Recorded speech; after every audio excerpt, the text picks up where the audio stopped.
And I'm joined now by my colleague here, Glenna Milberg, and she too had a chance to talk to many of the people who are still standing in line. And I think for most people out here, it's incredible because many of them have been standing here for hours now. We heard the very first people were online at 4 a.m. Yeah. Everybody's got a story, and we found individuals and couples and groups, even a few tourists. Yeah. And they came, as you were talking about, not only to pay tribute to Fidel Castro, but also for so many to actually pledge allegiance to the socialist single-party state that he started with revolution.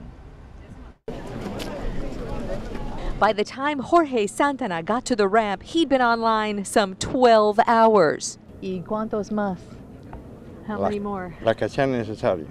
Whatever's necessary. A sea of people did the same in the shadow of Fidel Castro in the Sierra Maestres on a mural to eventually spend what would be only a few seconds inside. It doesn't matter that it's only seconds, she says, echoing what we heard so many here say, a choice of the heart, and what seemed like indignation at the suggestion attendance was not an actual choice Cuban citizens would have. The official event was supposed to close at 10 o'clock, but they are staying open past midnight and longer to let everybody get inside and pay tribute. Es gracias a la hora después del triunfo de la revolución que tenemos todo lo que tenemos, que trabajan todo. Leodares Lidea is among music students here, giving thanks for having all they have, she says. They credit the revolution for their opportunities, as does Emmanuel Vasquez, who brought his family here from Argentina, along with a T-shirt with Castro's Argentine revolutionary ally, Che Guevara. Gracias a él. Thanks to him. Y a Fidel Castro.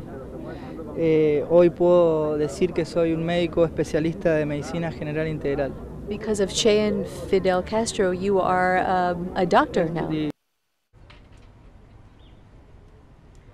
Story after story after story as we look at these lines that really show no sign of stopping. We could not see the end of the line and still cannot all day. Also, as you know, not far from where we're standing, they're setting up for what will be day two of something very similar, but also culminating in an enormous rally right here and behind us, where not only will heads of state be here and so many to pay tribute, but they're showing films, historical footage of Castro and the revolution from the place where he himself used to give these fiery speeches very long at the beginning of the revolution. Exactly, on May 1st, May Day for a lot of people here.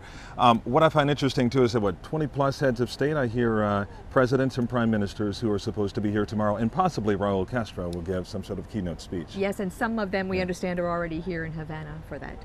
And one final note too, if I could play the contrarian here, because I know there are people back in South Florida who say, well, these folks are here and they've been standing in line because they've been forced to stand in line.